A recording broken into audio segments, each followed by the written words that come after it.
은혜 받은 사람의 삶, 은혜만 받으면 모든 면에서 다 변할 것 같아요. 은혜 받고 예수님을 만나고 그러면 어제까지 내가 살던 삶에서 완전히 다른 삶을 살 것 같아요. 그런데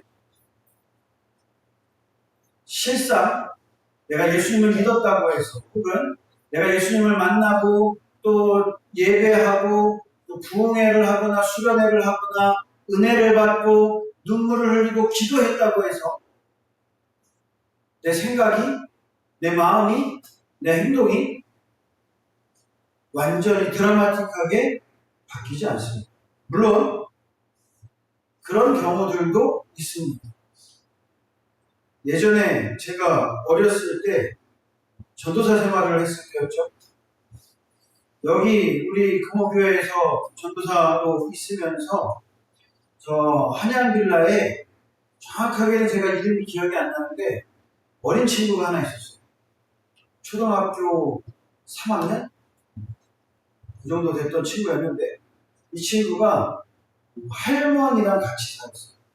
할머니랑 같이 살면서 아무래도 여러 가지 그런 어떤 성격적으로 약간 모난 부분들이 있었어요. 교회는 빠지지 않고 오는데 와서 예배도 잘 안 드리고 말썽 부리고 옆에 있는 사람들 괴롭히고 이런 친구. 그러니까 어떻게 보면 이 아이가 그 안에 어떤 관심과 사랑의 목마름에 대한 표현이었겠죠. 이 아이를 데리고 여름에 여름 성경학교를 캠프를 갔었어요. 캠프. 우리 교회 친구들 몇 명만 같이 해가지고 캠프를 갔었어요. 근데 이 아이가 캠프를 갔다 그래서 갑자기 막 말을 안 듣던 말을 막 잘 듣고 그럴 리는 없잖아요. 근데 여기가 물가도 있고 산이고 근데 이 애가 통제를 안 따르는 얘를 어떻게 해야 되나 대체가 어떻게 해야 되나. 왜냐하면 혹시라도 잘못하면 다치거나 위험할 수 있잖아요. 뭐 선생님들이 많이 막 같이 막 다 같이 간 것도 아니고 선생님들 몇 명 안 되고 아이들도 몇 명 안 되고 근데 잠깐 순간에 막 그럴 수 있고 근데 이 아이가 여전히 막 그냥 뭐 막무가내 거예요. 막무가내 막 물에도 자기 마음대로 막 들어가고 선생님의 통제하에 따르지도 않고 물놀이 갔다 와갖고 예배 드리자면 그랬더니만 들어 누워가지고 나 잘 거예요 막 이렇게 막 돼. 그래서 선생님들도 어떻게 하지를 못하는 거예요. 그래가지고 제가 따로 불러가지고 야 너 여기까지 왔는데 여기까지 와가지고 그렇게 하면 되겠냐. 그래도 여기까지 왔는데 우리 같이 예배도 드리고 같이 좀 활동도 하고 재미있게 있다 가야 되지 않겠냐. 이러면서 이제 막 이야기를 한참을 했어요. 한참을 하고 이제 뭐 몇 명 안 되는 상황에서 또 이제 제가 예배를 드려야 되는데 제가 빠져 있으니까 이제 다 올 수밖에 없어요. 그렇게 이야기를 하고 그리고 이제 이 아이랑 같이 예배를 드리러 갔어요. 그리고 저녁에 예배를 잘 드렸어요. 그렇게 2박 3일이었나? 네, 캠프를 잘 마치고 왔어요. 그러고 나서 저도 몰라요. 이 아이가 왜 그렇게 변했는지. 근데 정말로 지금까지 제가 모든 봤던 아이들 중에 이렇게 180도로 달라진 아이는 처음 봤어요. 처음 봤어요. 정말로 완전히 바뀌었어요. 완전히 바뀌었어요.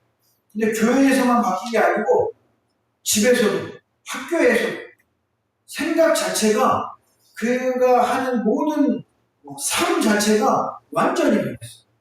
완전히 바뀌었어요. 나중에 이 친구가 제가 알기로는 부모님이 미국에 계시다 해가지고 미국으로 간 걸로 알고 있는데 근데 그 친구 할머니께서 계속 교회에 나오셨었는데 항상 제가 이제 뭐 계속 교회에 있었던 게 아니니까. 근데 이렇게 한 번씩 보고 또 나중에 이제 들리는 말로 듣고 그러면 그때 무슨 일이 있었는지는 모르겠는데 분명한 건 그때 거기 갔다 와서 이 아이가 그래서 너무 감사합니다. 너무 감사합니다. 그래서 정말로 그 아이가 뭐 공부도 열심히 하고 또 할머니 말씀도 정말로 잘 듣고 교회에 남아서도 정말로 앞에 앉아서 예배도 잘 드리고 그런 아이로 변했었어요. 한 명 봤어요. 그렇게 드라마틱하게 변하면서 그 외에는 저도 마찬가지고 마음으로는 어때요? 은혜 받고 기도하고 그러면 어때요? 마음속에 그래 나도 변해야지 바뀌어야지 하나님의 뜻대로 한번 열심히 살아봐야지 신앙생활을 봐야지 결심하는데 그게 오래 가지 못해. 어디서 제일 먼저 다시 돌아가면 우리의 입술에서. 과거의 그런 어떤 말버릇 혹은 남에 대해서 안 좋게 이야기하는 말, 나도 모르는 사이에 내 입에 밴 말들, 그런 말들이 나도 모르게 튀어나와. 생각하고 나오는 게 아니에요. 나는 분명히 은혜 받고 하나님의 뜻대로 살고 싶은데 나도 모르게 짜증이 나오고 나도 모르게 불평 불만이 나오고 나도 모르게 안 좋은 소리. 그래서 오늘 사도 바울은 29절 말씀에서 뭐라고 이야기하냐면 무릇 더러운 말은 내 입 밖에도 내지 말고 오직 덕을 세우는데 소용되는 대로 선한 말을 하여 듣는 자들에게 은혜를 끼치게 해라. 은혜 받은 사람은 그 은혜를 간직하는 사람이 아니라 그 은혜를 주변에 있는 사람들에게 끼치는 사람. 그리고 그 은혜를 끼치는데 가장 중요한 게 뭐냐면 말. 왜 사도 바울이 이 은혜를 끼치게 해라라고 이야기하면서 제일 먼저 이 말에 대해서 이야기했냐면 말은 생각하고 또 여러 가지 단어들을 조합해서 이야기하는 게 아니에요. 생각보다 말이 먼저 나와요. 그럴 때가 많아요. 어떤 예능에서 실험을 했어요. 무슨 실험을 했냐면 글씨가 있잖아요. 글씨. 뭐 예를 들면 나는 오늘 교회에 가서 예배를 드렸습니다. 이런 문장이 있어요. 근데 여기에 나는 오늘 회교에 가서 배예를 드렸습니다. 이렇게 써놔요. 그리고 사람한테 읽어보라고. 그러면 그거를 보고 뇌로 인지하고 읽으면 뭐라고 읽어야 돼요? 나는 오늘 회교에 가서 배예를 드렸습니다. 이렇게 읽어야 돼요. 근데 어떻게 하냐면 그거를 딱 보고 나는 오늘 교회에 가서 예배를 드렸습니다. 입이 먼저 움직여요. 입이. 습관처럼. 왜? 지금까지 이러한 비슷한 문장의 패턴에서는 회교라고 있는 게 아니라 교회라고 있는 게 맞다라고 나도 모르게 생각하는 거예요. 배예가 아니라 배예를 한 번에 눈으로 받아들여요. 그래서 예배로 받아들여요. 나도 모르게 그냥 예배가 나와요. 생각하고 있는 것이 아니라 나도 모르게 습관처럼 나오는 거예요. 단순히 글씨를 읽는 것만이 아니에요. 사람을 만나서 대화를 할 때도 마찬가지고 이야기를 할 때, 말을 할 때는 나도 모르게 과거의 습관들이 튀어나와요. 사람들이 모이면 재밌는 말을 하잖아요. 무슨 얘기가 제일 재밌어요? 없는 사람 얘기하는 게 제일 재밌어. 여기 없는 사람 얘기. 왜? 그래야 흉을 볼 수 있어. 흉을 볼 수 있어. 그래서 걔가 원래는 안 그런데 마치 흉이 아닌 거죠. 근데 너무 착하고 너무 좋은데 너무 착해서 문제야. 너무 사람이 너무 좋아. 분명히 칭찬인 것 같은데 칭찬이 아니야. 그 사람이 있으면 어떻게? 야, 너는 진짜 너무 착하다. 너무 좋다, 사람. 너무나 칭찬해. 똑같은 말인데 그 사람이 없으면 걔는 사람이 너무 좋아. 너무 착해서 탈이야. 왜 거기 탈이 들어? 왜 거기 탈이? 우리의 입이 그래. 너무나 쉽게 범죄. 그래서 오늘 말씀에 더러운 말은 입 밖에도 내지 말아라. 더러운. 우리가 은혜 받은 우리가 해야 할 첫 번째는 뭐냐면 더러운 말을 입 밖으로 내지 않는 것. 예수님도 말씀하셨죠. 입으로 들어가는 게 더러운 것이 아니라 나오는 게 나오. 우리의 말이 충분히 더러울 수 있음을 인지해.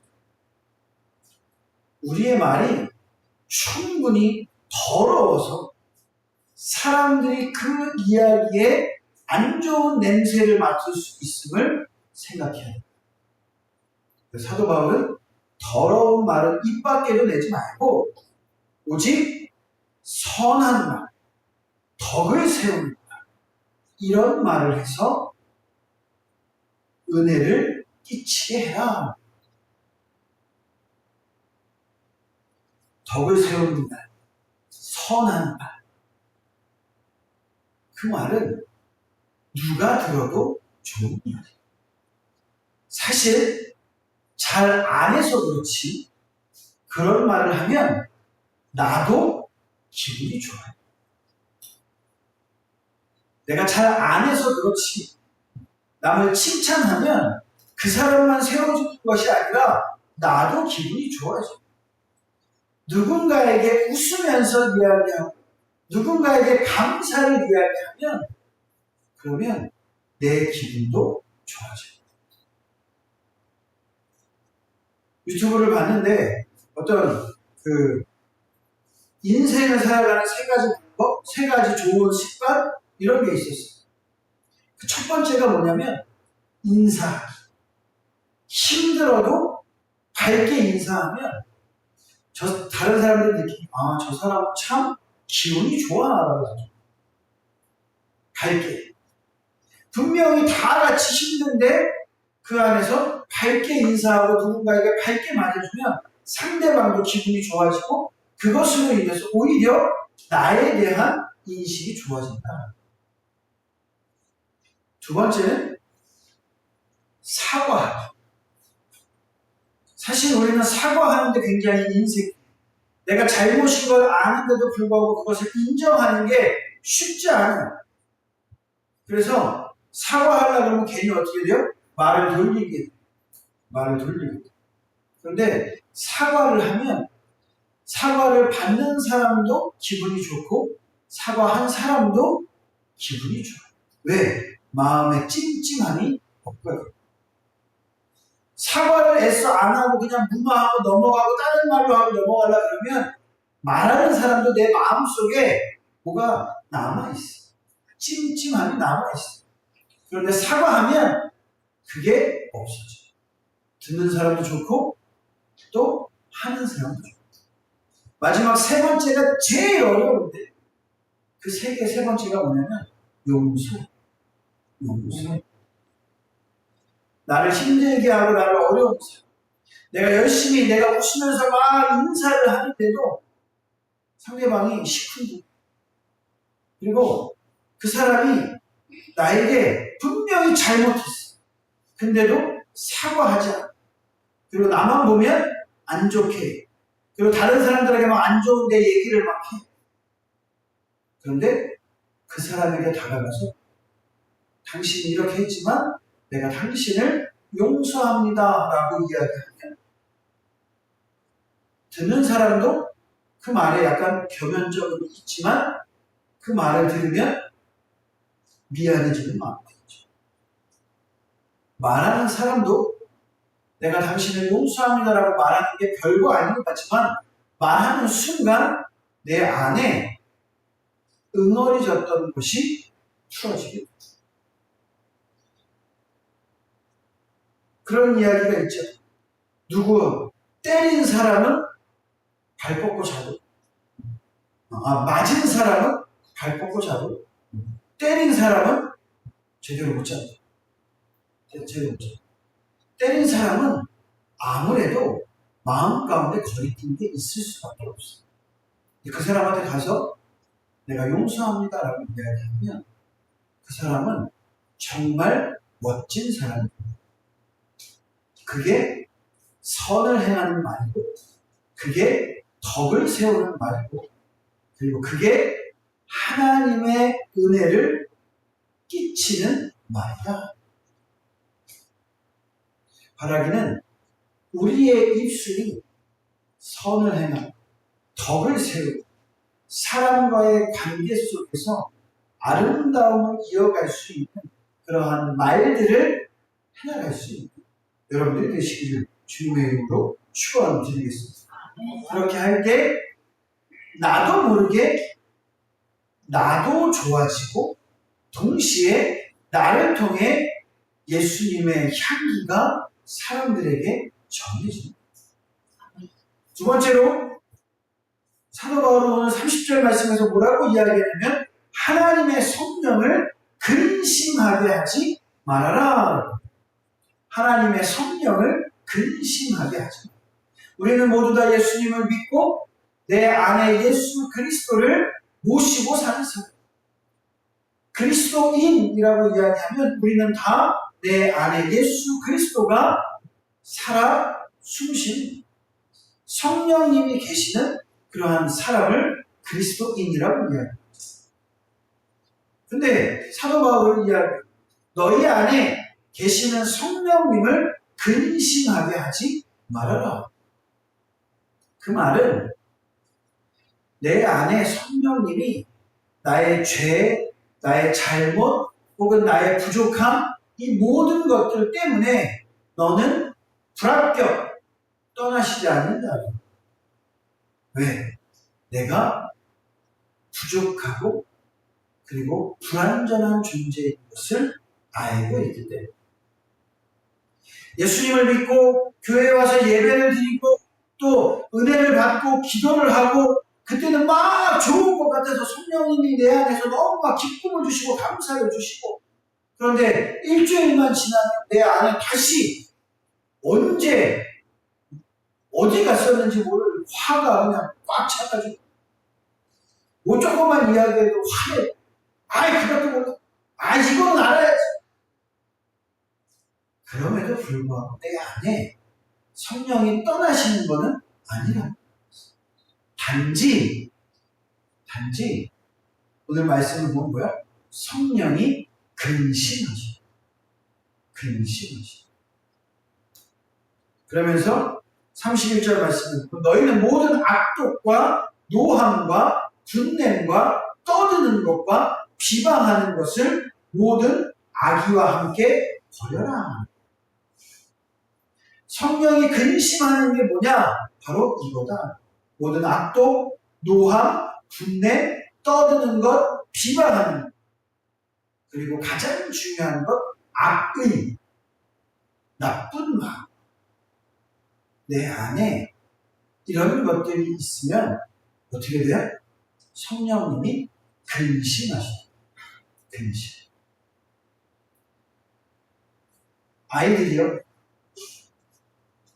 아이들이 부모님을 속이려.